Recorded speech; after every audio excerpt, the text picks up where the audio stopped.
Olá pessoal, aqui é o Tadeu Fernandes da Escola Alemão Português e hoje eu estou com a nossa querida professora Letícia Santos. Ela é formada na Unesp de São José do Rio Preto e ela já passou pelas provas da Vunesp, então ela entende bastante na parte da redação e eu a convidei para ela passar algumas dicas para vocês que já passaram na primeira fase e estão prestes a enfrentar esse desafio. Letícia, muito obrigado por ter aceitado o convite. O que o aluno precisa saber para fazer a segunda fase na parte de redação? Bom, ele já tem que ter o costume de ler bastante. É importante para você ficar atualizado das coisas que estão acontecendo no mundo, de vários assuntos. É importante ler. Ler qualquer coisa, jornal, revista, textos de ficção, textos literários, né? Qualquer coisa. Outra coisa que ele pode fazer nesse curto período, né? Tem que estar preparado já antes de... Isso mesmo, tem que estar preparado, porque é muito curto. Então, ele tem que praticar. Ele pode pegar propostas de redações dos anos anteriores, fazer essas redações e pedir para outras pessoas lerem. Mesmo que essa pessoa não seja especialista, é muito bom ter um olhar de uma outra pessoa, que ela pode dizer para você se você esqueceu de completar suas ideias, se as suas ideias estão soltas no texto. Tudo isso é o que a banca vai analisar. O que a banca quer é uma redação que possa ser lida por qualquer pessoa. É por isso que você falou que qualquer pessoa, mesmo que você não seja especializada, o aluno pode dar para essa pessoa e ela vai conseguir analisar. Isso mesmo, porque é um texto, né, eles pedem para um leitor universal. Uma pessoa que possa ler daqui 10 anos, daqui 5 anos, um texto que possa ser publicado. E ele tem que ter as informações, deve ser um texto completo, sem lacunas, né? Sem ser confuso, deve ser um texto claro, um texto simples. Certo. Então ele tem que ter bastante repertório, né? E se cair um tema que o aluno não sabe, que ele não domina, tem alguma maneira para sair bem disso ou não? Sim, tem, né? Tem os textos da coletânea, é para isso que eles estão lá. A banca tem em mente que o aluno nem sempre vai saber um tema, é impossível, a gente não tem como saber de tudo, né? Então, os textos podem ajudar o aluno a formar a sua opinião e formar argumentos para apoiar essa opinião. Ele vai usar os textos da coletânea apenas para apoiar o ponto de vista dele.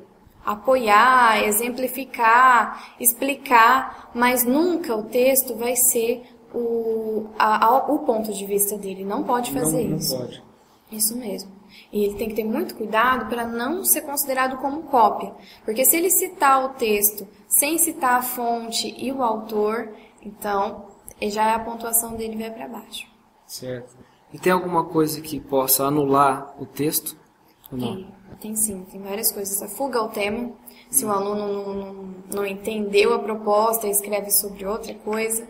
A fuga ao gênero, normalmente são redações dissertativas argumentativas. Se o aluno, por exemplo, escreve um relato de opinião, um relato de memória, ele acaba sendo anulado também.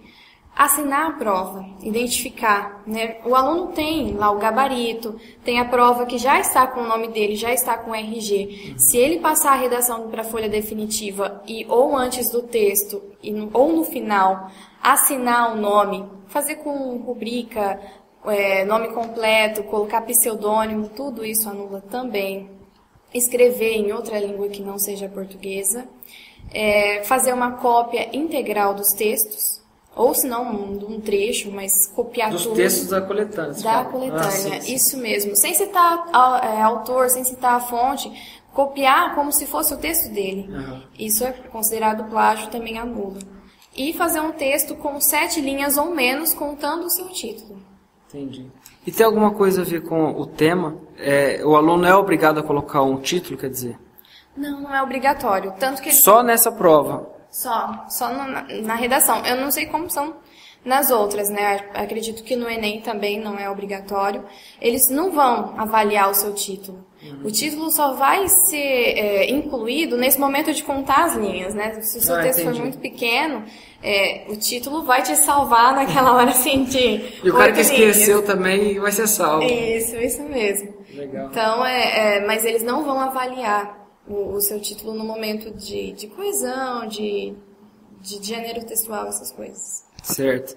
Tem mais alguma coisa legal que você tem para falar? Tem algumas dicas, né? É muito importante que o aluno tenha em mente ler com atenção a proposta da redação. O que ela pede? Pede intervenção? Que tema que é esse? É importante que ele introduza esse tema na redação. E ele introduza, fale dele, disserte dele, e se pedir uma intervenção, que ele dê uma intervenção. Outra coisa, segunda dica que eu dou, é prestar atenção ao gênero. Muitos alunos não dominam o gênero dissertativo argumentativo. A introdução ela não pode passar de um parágrafo. O desenvolvimento tem que ter entre 2 e 3 parágrafos. E a conclusão, um parágrafo.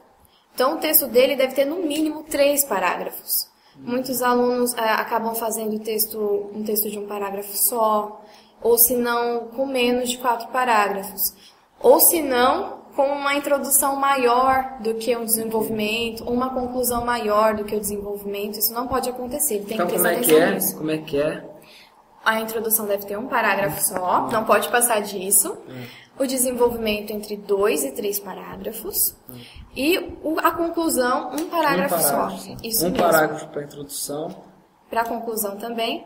E o desenvolvimento 2 e 3. Que legal. No desenvolvimento, ele vai colocar em cada parágrafo o argumento que ele quer defender, que ele quer dissertar, para defender o ponto de vista dele. É importante deixar o argumento mais forte. É uma dica que eu dou, né?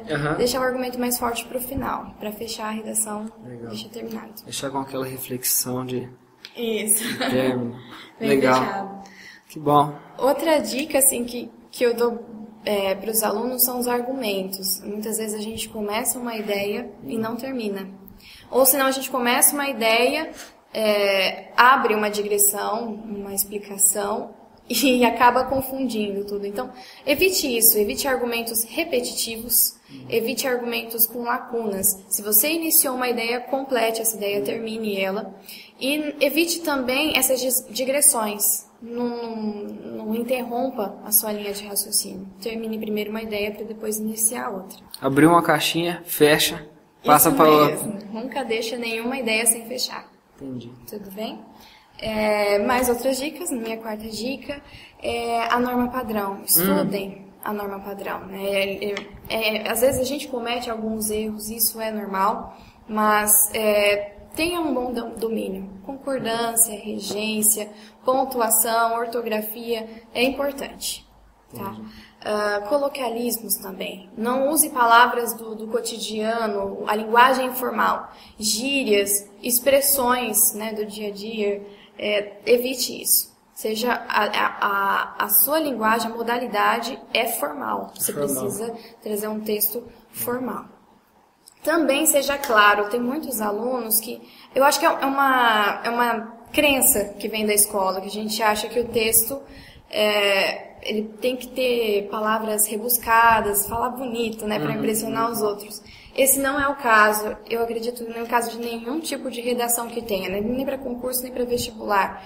Seja claro, só use palavras que você saiba o significado. É mais importante o conteúdo do que você está passando, é mais importante do que você está falando, do que você falar bonito.